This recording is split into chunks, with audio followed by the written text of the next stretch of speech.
Hi, my name is Chris Bullock. I'm owner of The Wandering Bull. You can jump on the website, wanderingbull.com. Follow us on Facebook. 2019 is our 50th anniversary. My dad started this business when we were kids, running around powwows throughout New England.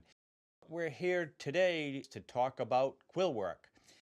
Quillwork is an advanced project. I've done a couple other videos on Quillwork, so this is a different technique I've learned this summer. I'll show you what we're going to do.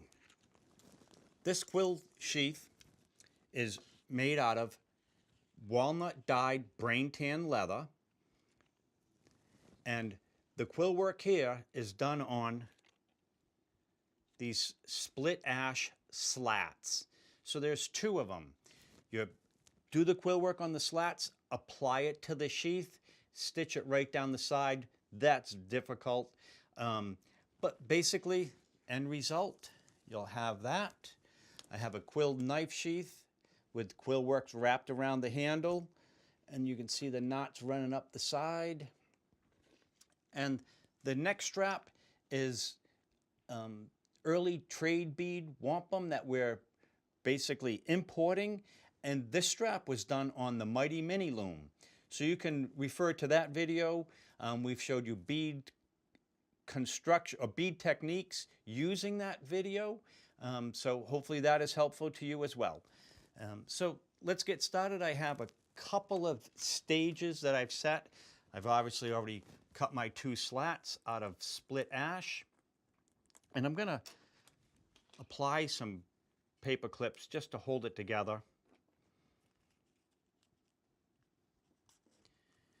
And let's talk quills.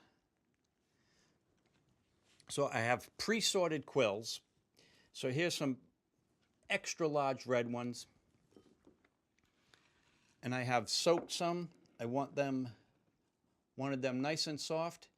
I had soaked them this morning. If your quills soak for half hour to an hour, I'm an impatient person. I soak them in warm water. That softens them up quicker. We'll start with the red quill. I will follow this pattern for a bit. So we're going to start with a red quill. Pull one out of the water. On the quill work, the black tip is what I call the business end. That is the end that gets stuck in your dog's tongue and his cheeks. When people talk about getting stuck by a quill, it's that end. The other end sticks into the animal and easily pulls out of his skin and sticks into yours. The end of that quill has a series of bobs on it that want to keep it in place. So, nice and soft. I'm going to take my scissors and snip off that end because we're not going to use it. I have a deer antler quill flattener. The end of this flattener is got a couple of flat edges. And basically going to hold the quill down and flatten that quill out.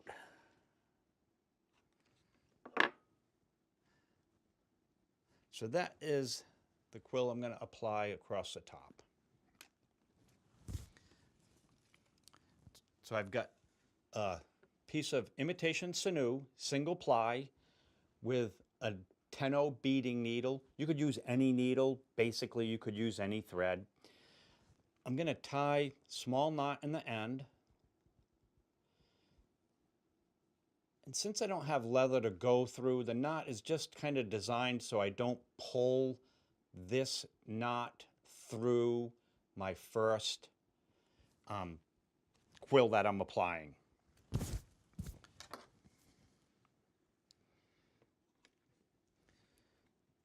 So this is my front side.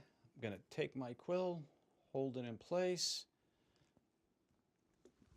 I'm going to fold the two ends over the back. So that is my back side. That is my front side. I'm going to take my thread and needle and go through. Hold that in place. I'm going to see if I can keep that thread from sliding backwards. Go over the top and around. That's the front side. There's the back side. Doesn't look like much right now. Hold those in place. I'm going to repeat that process. Keep that knot in place. So I'm going to go through.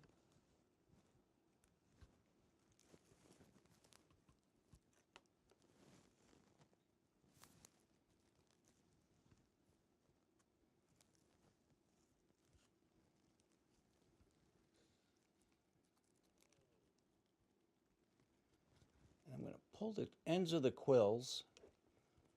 You can pull the ends of the quills left and pull it to the right, just to make them tight.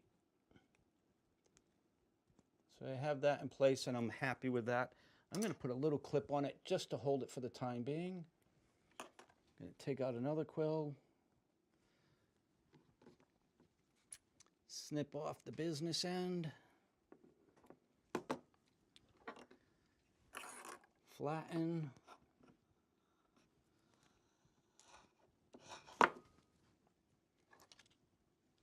Okay.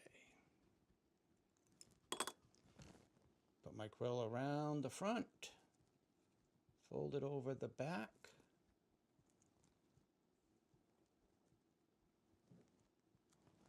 Take my thread.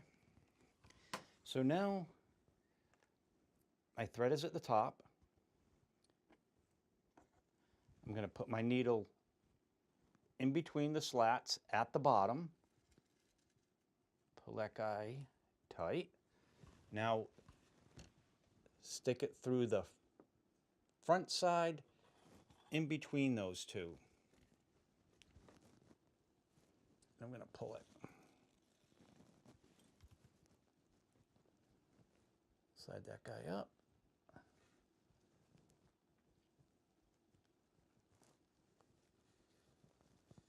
That's it. So on this, if we follow this pattern, the next one would be black. I've got a nice cobalt blue that I'm going to use.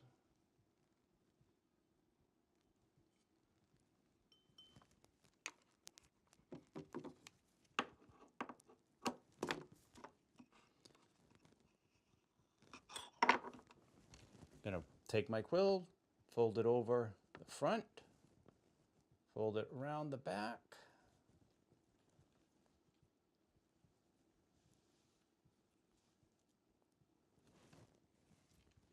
Take my needle. I'm in between the two reds right now. I'm going to bring my needle down and go underneath the blue. Pull that tight. The front side, I'm going to go between the blue and that second red.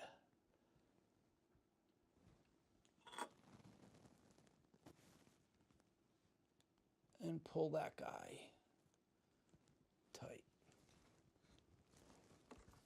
Straighten out my slats, slide that guy up a little bit, and there we go. That's it. So I'm going to go a white quill. Slats are, there we go.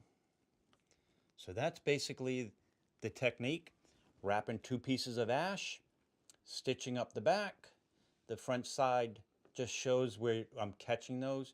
I'll do one more row. We'll jump into the red.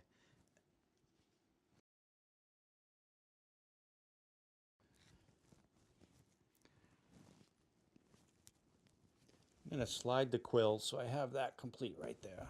I'm going to take the quills that I have flattened. I'm going to slide it up underneath the red, or above the red and under the blue.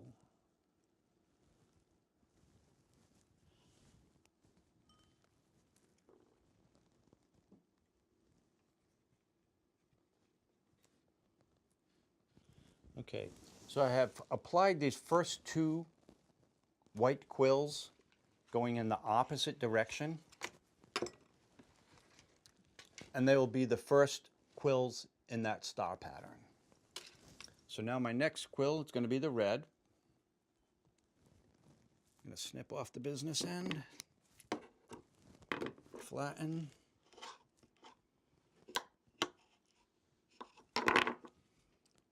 fold it over those guys.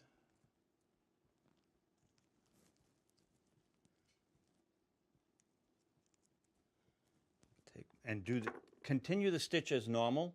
You just have those additional quills in there.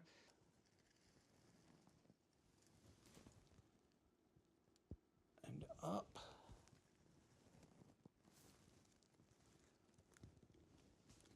So that's that first step. I'm going to put the clip on it and get set up for the next white. Okay, so now I've got 4 white quills. Snip off all the ends. That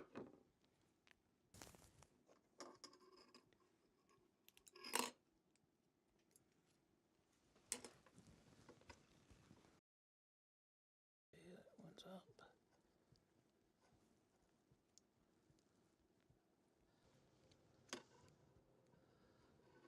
Okay, so I have the quills that I want to create that vertical pattern with in place. See if I can keep them there for this time being. Now my next quill is the red, and I'm going to weave it in place, fold it over the back, and tie that knot.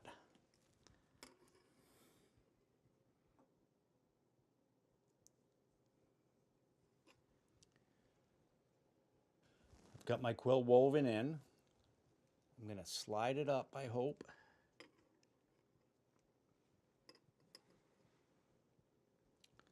Fold it over the back.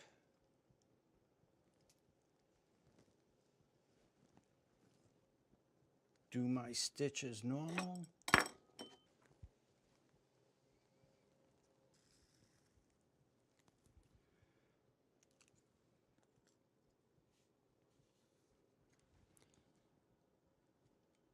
Apply one more red quill.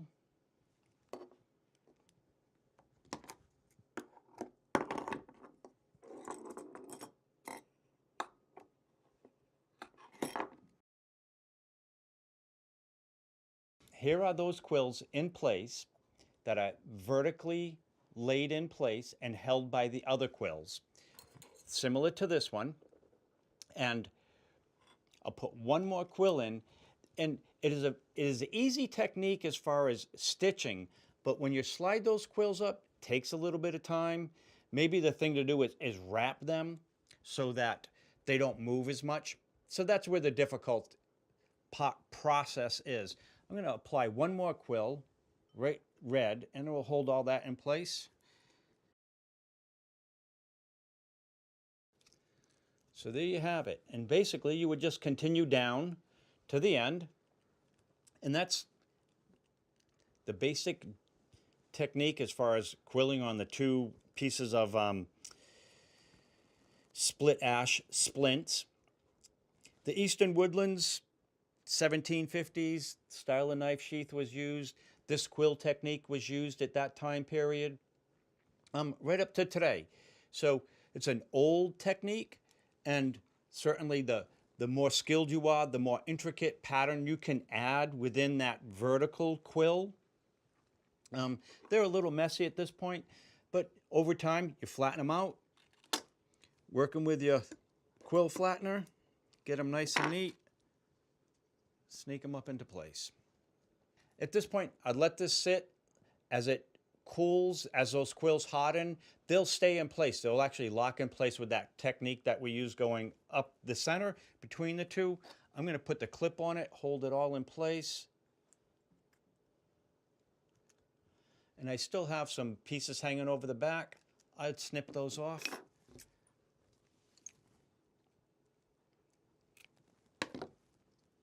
So they're not visible from the front. All the knots are in the back. You're going to hide that when you apply it to the leather knife sheath.